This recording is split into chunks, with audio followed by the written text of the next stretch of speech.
Hello friends, ये science का practice set 27 है और आज भी हम इजी टू मॉडरेट लेवल के क्वेश्चन को देखेंगे और हर एक ऑप्शन को अच्छे से डिस्कस करेंगे ताकि एक क्वेश्चन से मल्टीपल क्वेश्चन सॉल्व कर सके।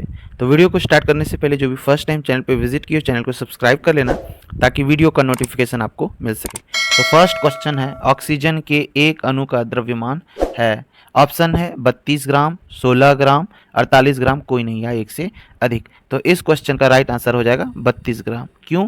क्योंकि ऑक्सीजन के जो अणु होते हैं, ऑक्सीजन के अणु में दो परमाणु होते हैं, ठीक है। ये ऑक्सीजन के अणु है, तो चूंकि एक ऑक्सीजन का द्रव्यमान होता है 16 ग्राम, तो ऑक्सीजन के दो अणु हैं, ठीक है। तो ऑक्सीजन गुना ऑक्सीजन यानी 16 गुना 16 करा जाए तो 16 दुना 32 होता है। इसी वजह से ऑक्सीजन के एक अणु बोला जाए, ठीक है। ऑक्सीजन के एक अणु में ऑक्सीजन के एक अणु में दो परमाणु है, ठीक है। तो दो परमाणु है तो इस वजह से क्या हो जाएंगे 32 राइट आंसर हो जाएगा। चलते हैं अगले प्रश्न की ओर। अगला प्रश्न है कि मानव कान में कौन सा हड्डी पाया जाता है। ऑप्शन है मेलियस, इनकस, स्टेपस, इनमें से कोई नहीं या एक से अधिक। तो इस क्वेश्चन का जो राइट आंसर हो जाएगा वो एक से अधिक हो जाएगा, क्योंकि जो कान होती है उसमें 6 हड्डियां पाई जाती है, 2 मेलियस, 2 इनकस और 2 स्टेपस, ठीक है। तो चलते हैं अगले प्रश्न की ओर। अगला प्रश्न है कि चुंबक क्षेत्र रेखाएं होती है। ऑप्शन दे रखा है नॉर्थ से साउथ की ओर, साउथ से नॉर्थ की ओर, बीचों बीच, कोई नहीं या एक से अधिक। तो पहले प्रश्न को समझिए। चुंबक क्षेत्र रेखाओं की बात करी जा रही है। हर जैसे मैग्नेटिक फील्ड देखे होंगे आप, उसी प्रकार चुंबक जो होते हैं उसमें आपको पता ही होगा कि दो पोल होते हैं, एक नॉर्थ होते हैं और एक साउथ पोल होते हैं, ठीक है। नॉर्थ और साउथ, इस तरफ रहते हैं नॉर्थ और इस तरफ हम लिख देते हैं साउथ। तो हमेशा जो डायरेक्शन होगा, चाहे हम जैसा भी बनाए, यहाँ दोनों चुंबक बना लिए, नॉर्थ से साउथ की तरफ होता है चुंबक क्षेत्र, ठीक है। बाहर में नॉर्थ से साउथ की तरफ, जैसे है ना, नॉर्थ के साउथ की तरफ, इस प्रकार रहेंगे, नॉर्थ से साउथ की तरफ, ठीक। और अंदर की अगर बात करी जाए तो अंदर में होते हैं अंदर में होते हैं साउथ टू नॉर्थ। चुंबक के अंदर की बात करी जाए तो साउथ टू नॉर्थ होते हैं, ठीक है। तो यहाँ पे ऑप्शन कुछ ऐसा दे रखा है तो इसके अनुसार लग रहा है कि बाहर का ही पूछा जा रहा है। तो चुंबक क्षेत्र रेखाएं हैं तो इसके अकॉर्डिंग सिर्फ एक ही इसका राइट आंसर है, नॉर्थ से साउथ की तरफ। क्योंकि अगर ऐसा होता तो लिखा हुआ रहता बीच में, अगर नॉर्मली नहीं लिखा है तो ये राइट आंसर आपका सिर्फ हो जाएगा नॉर्थ से साउथ की ओर। चलते हैं अगले प्रश्न की ओर। अगला प्रश्न है, निम्न में से कौन सा कोलाइडल तंत्र है। ऑप्शन दे रखा है रक्त, धुआं, दूध, कोई नहीं है एक से अधिक। तो इस क्वेश्चन का राइट आंसर हो जाएगा एक से अधिक। क्यों एक से अधिक होगा? क्योंकि जो रक्त है, धुआं है, वो दूध, तीनों ही कोलाइडल तंत्र है। अब समझते हैं क्या है कोलाइडल तंत्र। तो समझिएगा ध्यान से बात को कि कोलाइडल तंत्र एक रासायनिक मिश्रण है जिसमें एक पदार्थ, ठीक है, कोई एक पदार्थ है वो दूसरे पदार्थ में फैला हुआ रहता है, ठीक है। यानी जितने भी यहाँ पे दिख रहे हैं सब में एक पदार्थ में दूसरे पदार्थ फैला हुआ है, ठीक है। चाहे किसी में द्रव में गैस मिले हुए रहेंगे, फैले हुए रहेंगे, चाहे कोई गैस में द्रव फैले हुए रहेंगे, चाहे गैस में ठोस फैले हुए रहेंगे या द्रव में ठोस फैले हुए रहेंगे। तो इस प्रकार एक पदार्थ दूसरे पदार्थ में फैले हुए रहते हैं, तो ऐसे को ही पदार्थ को ही कोलाइडल तंत्र कहते हैं, ठीक है। कोलाइडल में जो फैले कण होते हैं, ठीक है, क्योंकि एक पदार्थ दूसरे पदार्थ में फैले होते हैं, ये हमने बनाया कोलाइडल। इसमें कोलाइडल में जो कण होते हैं, ये दो पदार्थ है, ये एक पदार्थ और ये दूसरा पदार्थ, डॉट डॉट। तो दोनों पदार्थ जो होते हैं अच्छी तरह से घुले हुए नहीं रहते हैं। घुलने की बजाय जो दूसरा पदार्थ होता है, जो कण होते हैं कोलाइडल के, वो निलंबित हो जाते हैं, ठीक है। एक जगह आप ध्यान से छोड़ दीजिएगा तो वो जमा हो जाएगा। जैसे दूध को ही अगर अपने हम लोग हथेली में रखते हैं और दूध को हाथ में गिरा दीजिए तो जो दूध में जो मक्खन के कण होते हैं, देखिएगा हाथ में वो चिपक से जाते हैं। तो इस प्रकार पता चलते हैं कि कोलाइडल के कण जो होते हैं वो निलंबित रहते हैं और वो क्या हो जाते हैं, निलंबित हो जाते हैं। और एक बात, जो कोलाइडल कण होंगे, जो कोलाइडल तंत्र होंगे, इसमें आपको टिंडल प्रभाव को देखने को मिलेगा। टिंडल प्रभाव क्या है? जब प्रकाश की कण, जो कोलाइडल के जो कण होते हैं ना, उसमें टकराने के बाद विक्षेपित हो जाता है और इस प्रकार जो प्रकाश के मार्ग है ना वो दिखने लगते हैं। जैसे ये देखिए, हमने प्रकाश का मार्ग बनाया, ये प्रकाश यहां से निकली है और इस प्रकार फैली और ये इधर जा रही है, सीधा जा रही है। तो ये हमें कब दिखेगा, किस कंडीशन में? तो कोलाइडल में दिखेगा, ये कोलाइडल तंत्र में, ठीक है। आज इसे ही टिंडल प्रभाव कहते हैं। जैसे कि दूध में आप लाइट जला के देखिए, एक गंदी पानी है उसमें लाइट जला के देखिए तो आपको इस प्रकार मार्ग दिखेगा। वही नॉर्मल वाटर में अगर आप जलाइएगा लाइट तो आपको नहीं दिखेगा कि प्रकाश किधर, ऐसे उसका जो मार्ग है वो नहीं दिखेगा, ठीक है। तो चलते हैं अब अगले प्रश्न की ओर। अगला प्रश्न है कि किस समूह के सदस्य को आमतौर पर स्पंज कहा जाता है। ऑप्शन है पोरीफेरा, टीनोफोरा, अर्थोपोडा, कोई नहीं है एक से अधिक। तो इस क्वेश्चन का जो राइट आंसर हो जाएगा वो हो जाएगा पोरीफेरा, ठीक है। हम लोगों को जो है कि क्लास ये 11th में अगर आप जब पढ़ेंगे क्लासिफिकेशन, तो उसमें आप बहुत सारे जो है कि संघ के बारे में पढ़ेंगे, जैसे पोरीफेरा, अर्थोपोडा, टीनोफोरा, सिलेंट्रेटा, मुलेस्का, इस सब संघ के बारे में पढ़ेंगे। तो ये जो समूह है, जितने भी ग्रुप हमने बनाए, उसमें जो ऐसे ये जो पोरीफेरा है उसे स्पंज इसलिए कहते हैं क्योंकि वो स्पंज टाइप के दिखते हैं, ठीक है।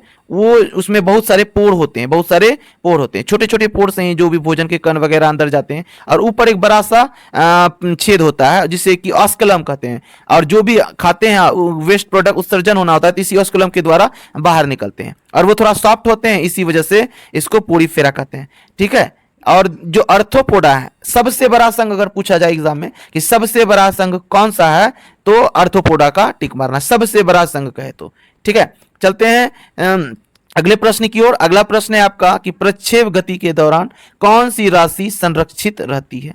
ऑप्शन है स्थितिज ऊर्जा, गतिज ऊर्जा, यांत्रिक ऊर्जा, कोई नहीं है एक से अधिक। तो इस क्वेश्चन का जो राइट आंसर हो जाएगा वो आपका हो जाएगा स्थितिज ऊर्जा, ठीक है। क्यों हो जाएगा? क्योंकि प्रक्षेप के जो गति होते हैं उसके दौरान जो त्वरण होते हैं और वेग जो होते हैं, ठीक है, त्वरण होते हैं और जो वेग होते हैं कि त्वरण वेग के क्षैतिज घटक का मान नियत रहता है, और इसी वजह से जो होते हैं कि प्रक्षेप गति में जो होते हैं, जिसको प्रोजेक्टाइल मोशन कहते हैं, इस प्रकार फेंकते हैं, इस प्रकार गिरता है कोई वस्तु, तो ये हो गया आपका प्रोजेक्टाइल मोशन यानी प्रक्षेप गति। तो इसी प्रक्षेप गति के दौरान जो होती है ये स्थितिज ऊर्जा यानी ये राशि आपका संरक्षित रहता है, ठीक है। चलते हैं अगले प्रश्न की ओर। अगले प्रश्न में है कि क्यूपराइट का सूत्र है, आपको ये बताना है कि क्यूपराइट का फॉर्मूला क्या होता है। काफी सिंपल लेवल का क्वेश्चन है। Cu2s CuFeS2 Cu2O, कोई नहीं है एक से अधिक। तो इस क्वेश्चन का जो राइट आंसर हो जाएगा Cu2O। अगर ऑप्शन में Cu2O रहे तो Cu2O को ही लगाना है, अदरवाइज कोई नहीं हो जाता, ठीक है। तो क्यूपराइट ऑक्साइड का सूत्र क्या हो जाएगा? Cu2s।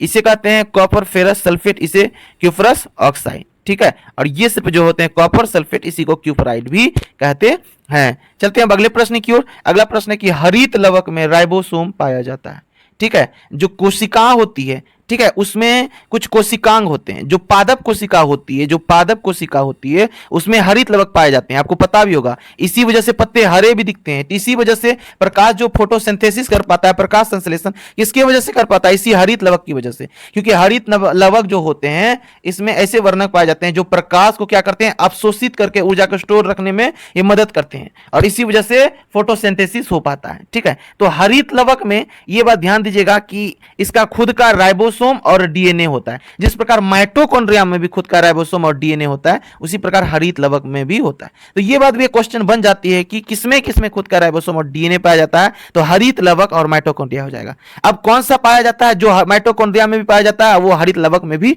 पाया जाता है। तो इससे दो क्वेश्चन बन जाएंगे। तो राइट आंसर हो जाएगा 70s। हरित लवक में 70s राइबोसोम पाए जाते हैं। दो तरह के राइबोसोम होते हैं, एक 70s राइबोसोम और एक 80s राइबोसोम होते हैं। नॉर्मली कोशिका में जो द्रव भरे हुए रहते हैं, अगर उसकी बात करी जाए तो उसमें बोलना है, चाहे प्लांट सेल हो, चाहे यानी पादप कोशिका हो, चाहे जंतु कोशिका हो, दोनों के कोशिका द्रव में अगर बात करी जाए तो बोलिएगा कि 80s प्रकार के राइबोसोम होते हैं। और अगर माइटोकॉन्ड्रिया और हरित लवक की बात करी जाए तो उसमें 70s होते हैं। हाँ, प्रोकैरियोटिक कोशिका की भी बात करी जाए तो उसमें 70s राइबोसोम होते हैं, ठीक है। तो समझ गए टीएस राइबोसोम कहां पाए जाते हैं, और जो 50s है ये सब यूनिट दिया हुआ, इसका कोई सेंस नहीं बनता है, ठीक है। तो समझ गए 70s राइबोसोम पाया जाता है। चलते हैं अगले प्रश्न की ओर। अगला प्रश्न है कि दूध निकालने के लिए स्तन ग्रंथि में संकुचन पैदा करने वाला हार्मोन है, ठीक है। ऑक्सीटोसिन, एस्ट्रोजन, FSH, कोई नहीं है एक से अधिक।